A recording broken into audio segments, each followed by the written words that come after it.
जय जगन्नाथ जय जगन्नाथ जय जगन्नाथ जय जगन्नाथ। आसंता काली एक दिन जहाँकि आमर फाल्गुन पूर्णिमा एवं यही परिवेश रे पूर्णमी रे चंद्र ग्रहण लगे जहाँकि आसंता काली 6:20 आरंभ हो 6:20 आम समस्त पाकत्याग करने पड़ो, कारण चंद्र ग्रहण स्पर्शर 9 घंटा पूर्वर आम सबकि नीति नियम मानवा पड़ो। तेणु आसंता काली तथा मार्च मास 3 तारिख आसंता काली जहाँकि चंद्र ग्रहण सकाल 6टारू पाकत्याग हो एवं 3:40-45 मध्यरु चंद्र राहुग्रास हुअन्ति एवं सर्वमुख्य 6:40-50 मध्य सर्वमुख्य हुअन्ति। तेणु आम यही समय तक ईश्वरंकर आराधना करवा आमर प्रथम कर्तव्य, जहाँकि आम पाई आम शरीर पाई एक सुस्थ परिवेश सृष्टि करिवो। आमे बंचिकी रहिले भगवान का शरणापन्न हो पारिबा। भगवान का शरणापन्न हेले आमको मुक्ति मार्ग प्रदर्शन हेबो। सेथिपाई आमे किछि नियम मानिबा को बाध्य।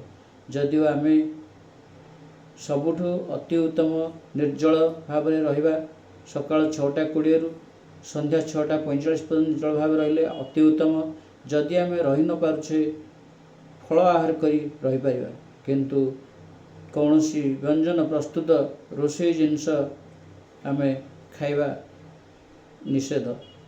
एवं यही परिसर रे आमे भगवान शिव को आराधना करवा जे आमर चंद्र प्रभु को जेमिति राहुग्रास होउछन्ते से राहुग्रास से केमिति मुक्ति पाइबे एवं सारा संसार को सी तांकर शीतल आलोक प्रदान करिवे एवं आशीर्वाद करिवे, यह आमे कामना करिवा। तत्संगे संगे आमे समस्ते आसंतु शिवंकर महामृत्युंजय मंत्र जप करिवा, नतिबा निज निज मन भितर आराध्य देवदेवी को स्मरण करी ओम उच्चारण करिवा। यह आम मान पक्षे समस्त मंगलकर हो। एवं आउ एक सूचना जे ज्योतिष शास्त्र अनुसार कौनसी माँ माने गर्भवती अवस्था थे से संतान पाई सुरक्षा देवा तांकर मुख्य कर्तव्य।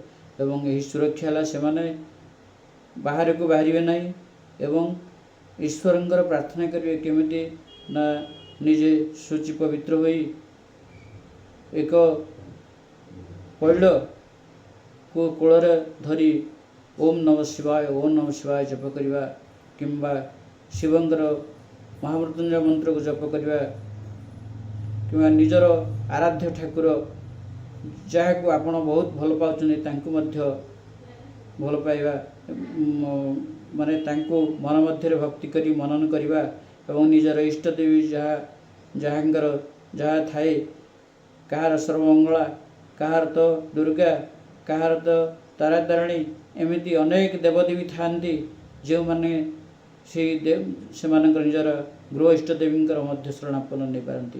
यह मातृकुल मान को मोर निवेदन।